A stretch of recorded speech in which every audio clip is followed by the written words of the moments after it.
Halo semuanya, di video kali ini saya akan membahas beberapa soal latihan untuk UTS Matematika Dasar. Ini adalah soal yang pertama, kita lihat ya bagaimana cara pengerjaannya. Ketika kalian menemukan soal cerita seperti ini, yang pertama harus kalian lakukan adalah ubah cerita tersebut ke dalam simbol-simbol matematika.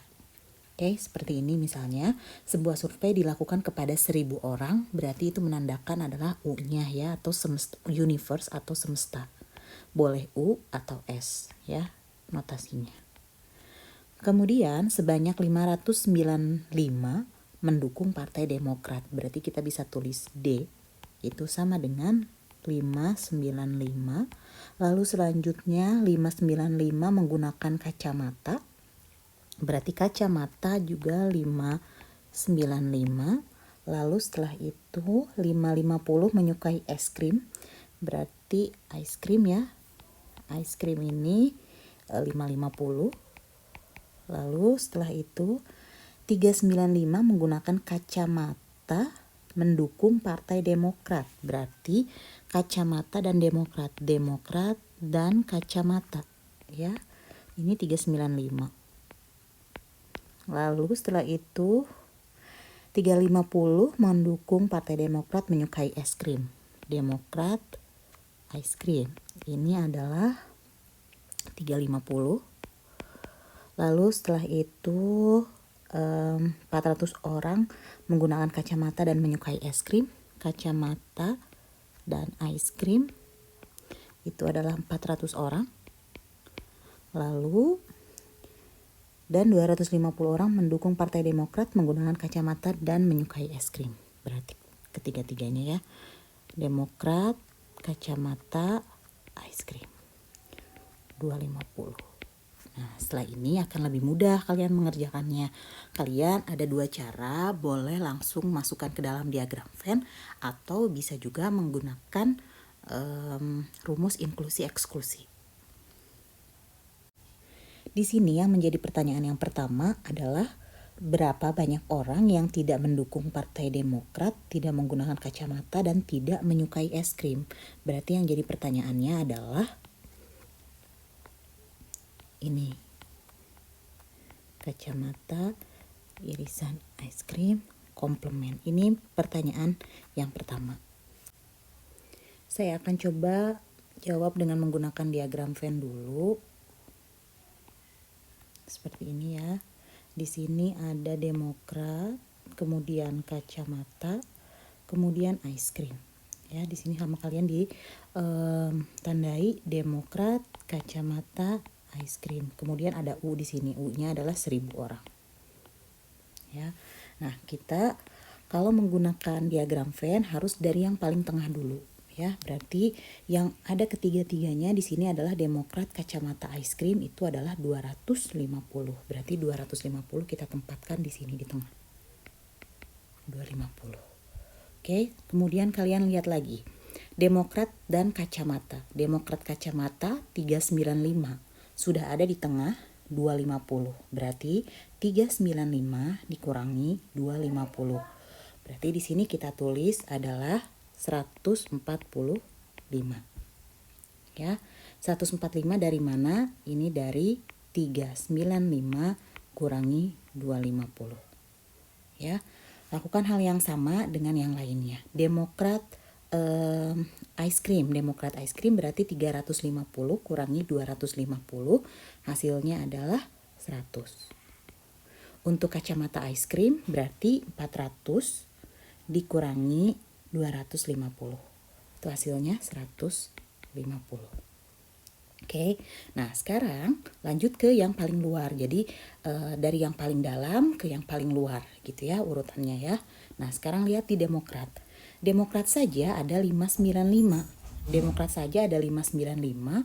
Di sini sudah ada angka-angka yang di luarnya, maka itu harus dikurangi. Berarti Demokrat saja 595 dikurangi 145 dikurangi 100 dikurangi 250. Ini hasilnya 100. Ya, 100 dari mana? Ini 100 itu dari 595 dikurangi 145 kurangi 100 kurangi 250. ya.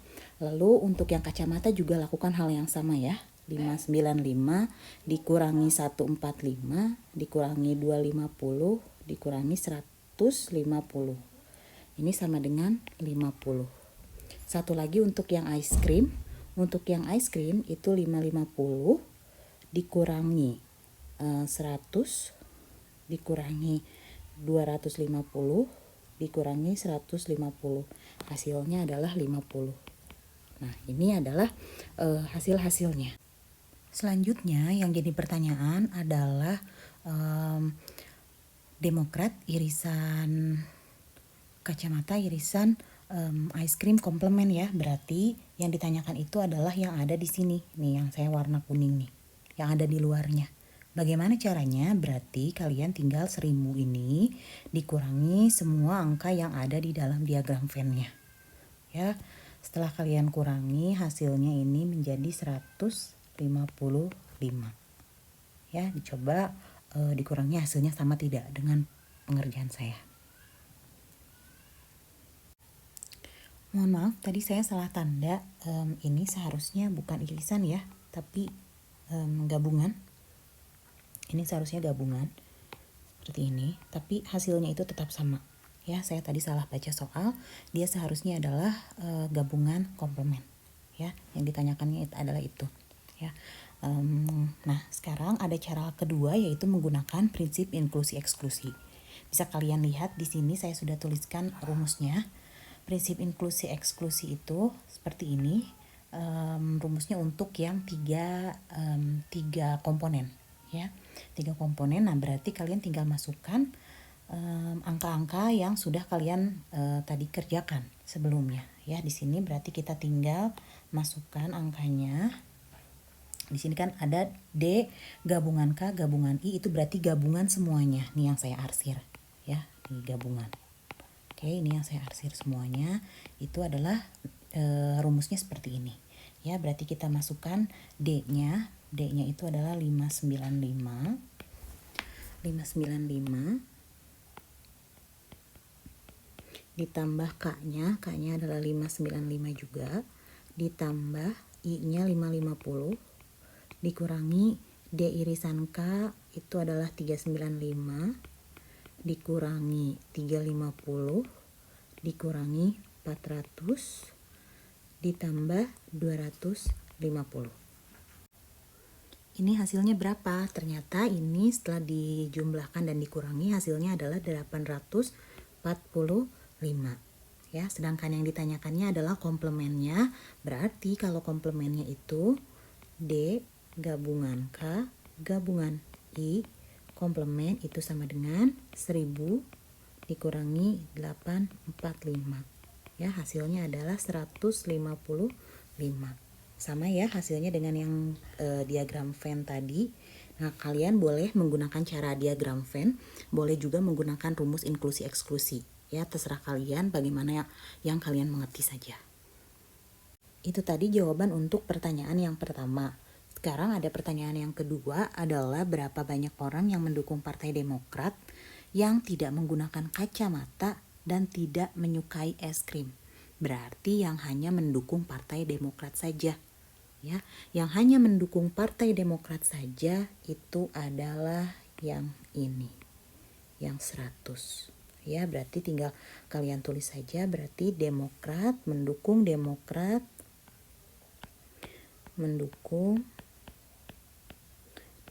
saja gitu ya.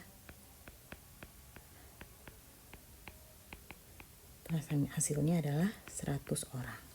Nah, kelebihannya menggunakan diagram Venn adalah kalian bisa langsung tahu untuk yang mendukung Demokrat saja berarti 100, untuk yang menggunakan kacamata saja 500, untuk yang suka ice cream saja 500 gitu. Jadi satu kali pengerjaan bisa langsung menjawab beberapa pertanyaan pada soal gitu. Itu kelebihan menggunakan diagram Venn.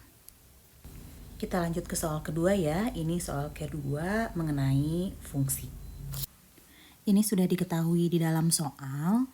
Kita punya himpunan G seperti ini himpunannya. Himpunan G itu dari A ke B, kemudian kita punya himpunan F. Himpunan F itu adalah dari B ke C. Pertanyaan yang pertama adalah nomor A. Kita bahas yang A dulu. Katanya tuliskan F komposisi G sebagai himpunan pasangan terurut. Berarti F komposisi G itu dimulai dari G dulu ya. Nah, berarti kita mulai dari G. Yang pertama ini 1 ke B. Kemudian di F-nya itu B ke Y, berarti dia 1, Y. Oke, lanjut lagi 2 ke C. C-nya ke W berarti 2, W. Lalu kemudian 3, A, X berarti 3, X. Lalu satu lagi 4, B, B ke Y berarti 4, Y. 4, Y. Ya, ini adalah himpunan pasangan terurut untuk fungsi F komposisi G. Selanjutnya yang B yang ditanyakan adalah apakah F komposisi G merupakan fungsi injektif, surjektif, atau bijektif? Jelaskan analisis Anda.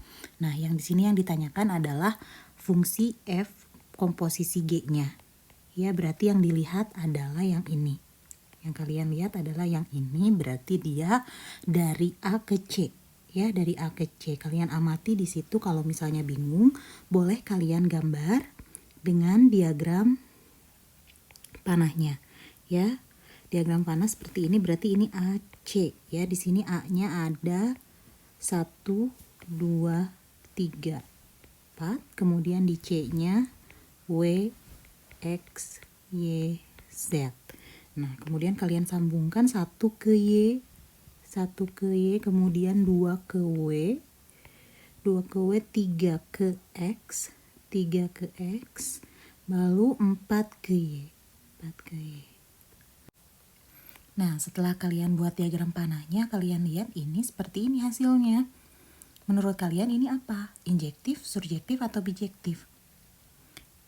Ternyata ini bukan injektif ya. Berarti kita tulis saja bukan injektif. Kemudian surjektif tidak. Oh, ternyata bukan juga. Bukan surjektif. Berarti jelas bukan bijeksi ya. Bukan bijeksi. Jadi ini fungsi apa dong? Ya udah, ini hanya fungsi saja. Ya, yang jadi pertanyaan kan apakah dia injektif, surjektif, atau bijeksi? Berarti jawabannya adalah bukan ketiganya.